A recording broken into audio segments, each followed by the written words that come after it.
तुम ही निवेदित भोजन करहि। और याद रखिएगा, भगवान सामान नहीं खाते, भगवान हमारा भाव पाते। हम किस भाव से रख रहे हैं। एक व्यक्ति ने कहा, महाराज हम 4 रोटी लगाते हैं, भगवान तो खाते ही नहीं। 2 घंटा थाली रखो तो 4 ही रोटी रहती है, तो लगाने का क्या मतलब। आपके भी मन में प्रश्न आता होगा। किसी महापुरुष ने इसका उत्तर दिया, कहा देखो ये क्या है, कहिए। कौन फूल? गुलाब के फूल असली है, खुशबू भी है। आप इस फूल का वजन निकाल लीजिए, सोनार के तराजू पर एग्जैक्ट निकलेगा, ठीक ना। और उसके बाद 4 घंटा इसको सूंघिए, और 4 घंटा सूंघने के बाद फिर वजन करिए। वजन घटेगा कि बढ़ेगा? बराबर रहेगा। अरे घटना चाहिए ना। आप 4 घंटे तक इसका सुगंध लिए हैं, जिस प्रकार 4 घंटा सुगंध लेने के बाद इसका वजन कम नहीं हुआ, उसी प्रकार भगवान के सामने थाल रहती है, भगवान भोग भी लगा लेते हैं और वो घटता भी नहीं है, उतना ही दिखाई पड़ता है। भगवान भोजन का रस प्राप्त करते हैं, क्योंकि भगवान स्वयं रस वैसा है। भगवान रस स्वरूप है, रसो वैसा। भगवान रस स्वरूप है, भगवान रस प्राप्त करते हैं। घर में भोजन बने तो भगवान का थाल निकले। और मेरी प्रार्थना, जिस घर में भगवान के लिए थाल निकलती हो पहले माई बाप, उस घर के लोग जीवन में कभी भूखे नहीं सोएंगे, ये मेरा विश्वास कहता है। जहां भगवान के लिए थाल निकाली जाए, तुम ही निवेदित भोजन करहि। इस पर एक बड़ी अच्छी कथा है। अब तो नहीं रहे, स्वामी जी साकेत चले गए, पूज्य प्रातस्मरणीय पूज्य स्वामी रायेश्वरानंद जी महाराज। इस कथा पर लीला में, वृंदावन में लोग लीला भी दिखाते हैं।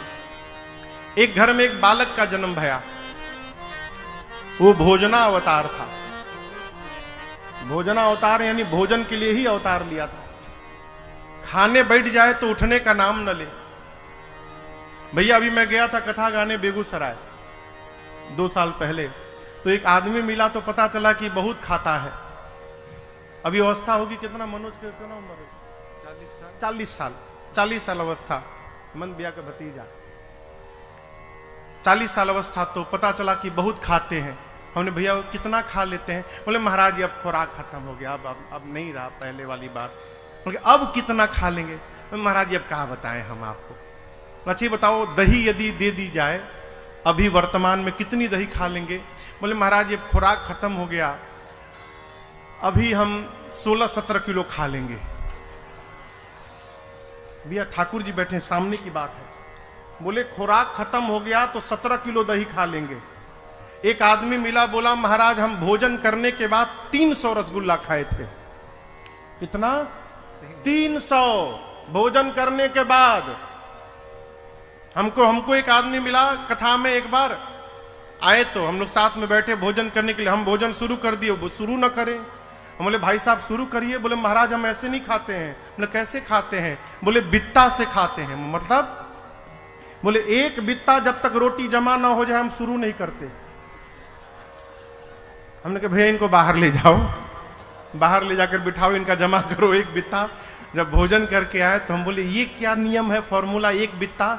बोले महाराज जी शुरू कर दे और बीच में रोटी खत्म हो जाए तो, इसलिए पहले हम अपन जमा कर लेते हैं एक बित्ता कि टेंशन ना रहे मिली कि ना मिली, तब शुरू करते। उसी प्रकार वो आदमी खाना शुरू कर दे तो रुकने का नाम न ले। घर वाले कहें अरे बीच में पानी भी पीते हैं, तो कहता था पहले बीच आवे तब न पिए।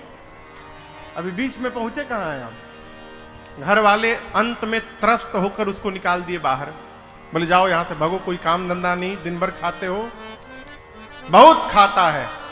वो बोला बहुत नहीं खाता है, जितना मेरा खाता है उतना ही खाता है।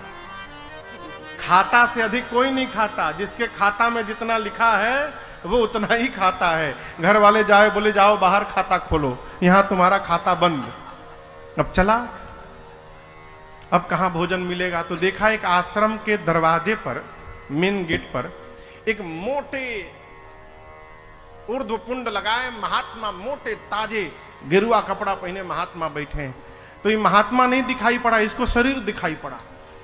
बोला इतने मोटे यानी बहुत खाते होंगे। तो गया प्रणाम करके बोला सरकार आपके इस तंदुरुस्ती का राज क्या है? तो बोले भीतर अनलिमिटेड है, कोई गिनने वाला नहीं है, जब तक मन करे तब तक खाओ। पूछा काम क्या करना पड़ेगा? बोले भीतर जाओगे तो माला मिलेगी, माला लेकर ऐसे ऐसे घुमाते रहना है बस। तो बोला कि एंट्री कैसे मिलेगी इसमें? तो बोले गुरुजी से दीक्षा लेनी पड़ेगी। बोला बस बस हम यही का पता ढूंढ रहे थे, हमको भीतर एंट्री कराइए बस। गया गुरुजी से दीक्षा मिली, वो भी चोला बदला, माला लिया। अब बोला ऐसा जगह तो धरती पर कहीं होगा, भर पेट खाओ, चकाचक माला लो, सो खाओ, कोई देखने वाला नहीं, खूब आनंद पूर्वक रहने लगा हो। लेकिन ये आनंद बहुत दिन नहीं रहा। एक दिन सुबह सुबह संध्या उपासना करके दौड़ा भोजनालय में, तो देखा ठन ठन गोपाल आज कुछ बना ही नहीं। पहुंचा गुरुजी के पास, कहा गुरुजी बाल भोग का समय हो गया। बोले कौन भोग? आज एकादशी है बेटा, आज कुछ नहीं बनेगा, आज उपवास करना पड़ेगा। बोला गुरुजी बनेगा कब? कल द्वादशी को। बोला गुरुजी हम एकादशी रही गए तो द्वादशी तक बचेंगे ही नहीं, हम भोजन के लिए साधु बने हैं, हम नहीं खाएंगे मर जाएंगे गुरुजी।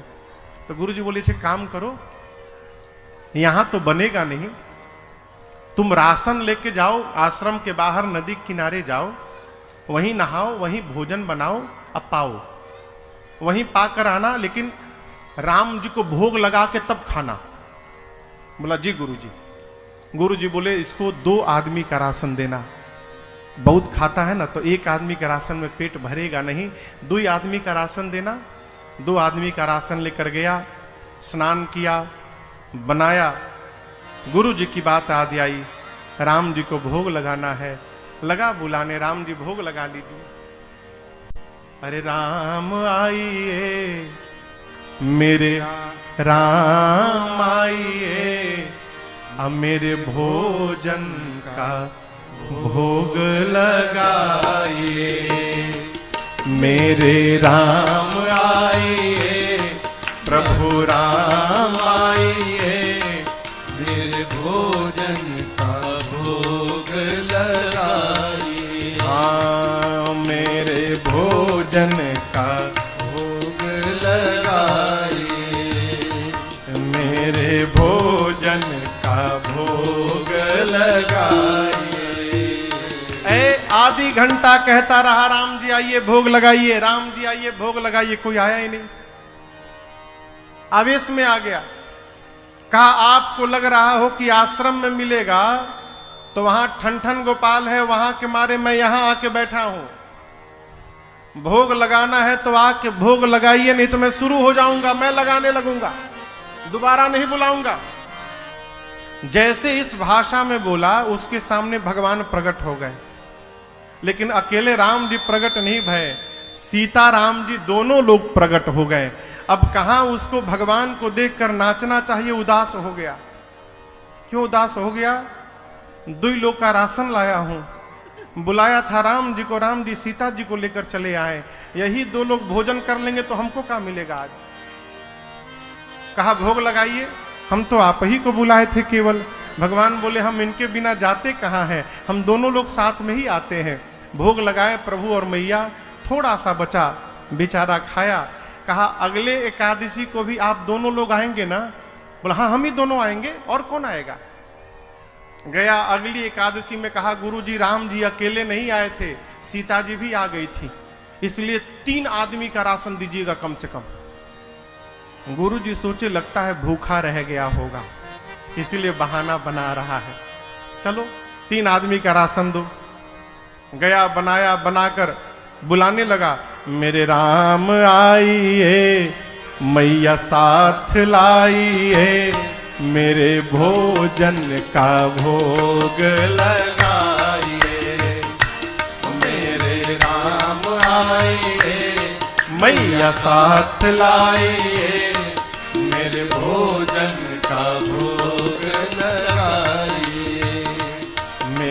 भोजन का भोग लगाइए।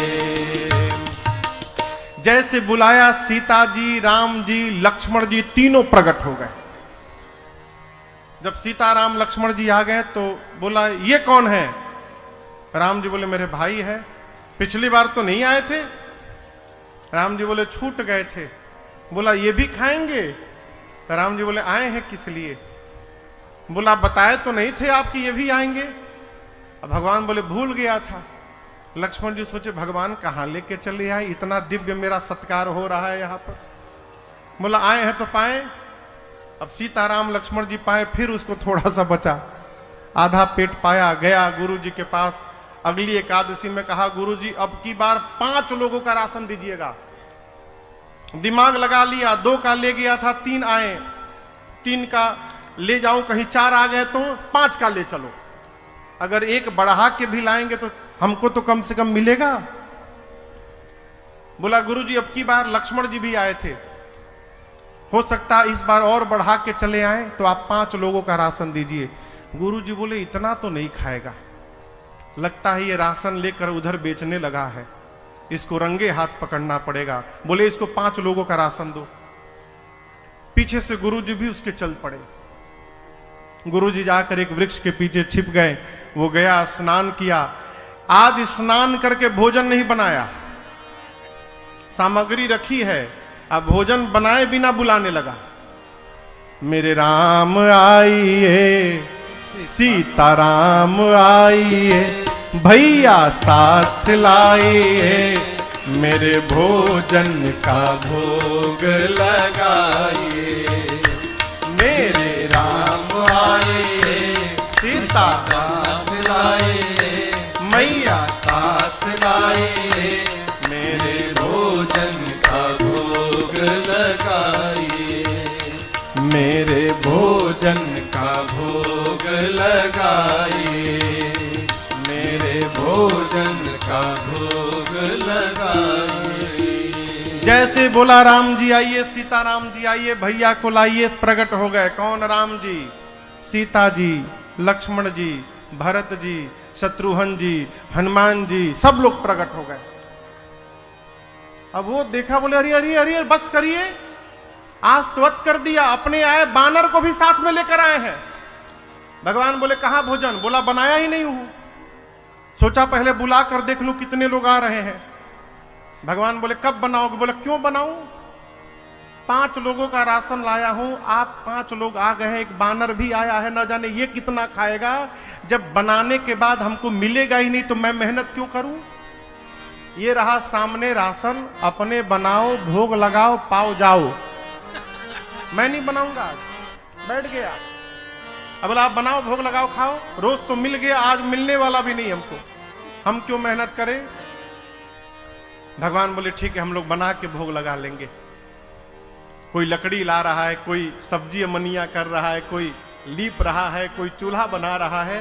गुरु जी छिप के देख रहे थे। गुरु जी को कोई दिखाई न पड़े। गुरु जी बोले ये चेला बैठा कहां है, भोजन क्यों नहीं बना रहा है। गुरु जी आए, आकर कहे तुम बना क्यों नहीं रहे हो, 5 लोगों का राशन लाए हो, क्या इसमें भी तुम्हारा भूख नहीं जाएगा। बोला 5 लोगों का राशन दिखाई पड़ रहा है, यहां 5 लोगों के साथ एक बानर आया हुआ है, ये नहीं दिखाई पड़ रहा है आपको। बोले कौन बानर, कौन 5 लोग, हमको तो कोई नहीं दिख रहा है। अभी और फंसा। बोला गुरुजी मानने को तैयार नहीं, इतने सारे लोग आए हैं यहां पर। गया राम जी के पास, जाकर कहा प्रभु एक तो समस्या आज भूखों मरना है, दूसरी बात गुरुजी मेरी बात पर विश्वास ही नहीं कर रहे कि आप आए हैं, आप मेरे गुरुजी को क्यों नहीं दिख रहे हैं। राम जी बोले मैं तुमको दिखाई दूंगा, तुम्हारे गुरुजी को दिखाई नहीं दूंगा मैं। जाकर बोला गुरुजी से ये बात कि राम जी कह रहे हैं कि मैं आपको नहीं दिखूंगा। गुरुदेव रोने लगे। गुरुजी समझ गए कि इसको भगवान का दर्शन हो रहा है, लेकिन मेरी भक्ति आज तक उतनी नहीं पकी कि मुझे भी भगवान का दर्शन हो। अपने दुर्भाग्य पर सदगुरु को रोना आ गया और शिष्य गुरुदेव को रोते हुए बर्दाश्त नहीं कर पाया। जाकर राम जी के चरणों को पकड़ लिया, कहा प्रभु मैं तो भोजन करने के लिए साधु बना था, मेरे गुरु जी तो कितने ज्ञानी हैं, धर्म भी जानते हैं, वेद भी जानते हैं, नियम से भी रहते हैं, उसके बाद भी आप मुझे दिखाई दे रहे हैं और मेरे गुरु जी को नहीं दिख रहे हैं। राम जी ने कहा, पुत्र सत्य है कि तुम्हारे गुरुदेव ज्ञानी हैं, लेकिन बेटे जितने सरल तुम हो ना, उतने सरल तुम्हारे गुरु जी नहीं हुए हैं, इसलिए मैं तुमको दिखाई दूंगा, तुम्हारे गुरु जी को नहीं दिखाई। भगवान के चरणों में गिर गया, कहा प्रभु मेरे लिए एक बार आप गुरु जी को दर्शन दीजिए। तो भगवान ने उनके गुरुदेव को भी दर्शन दिया, पंचायतन दरबार के साथ दर्शन दिया। ये क्या है? तुम ही निवेदित भोजन करही।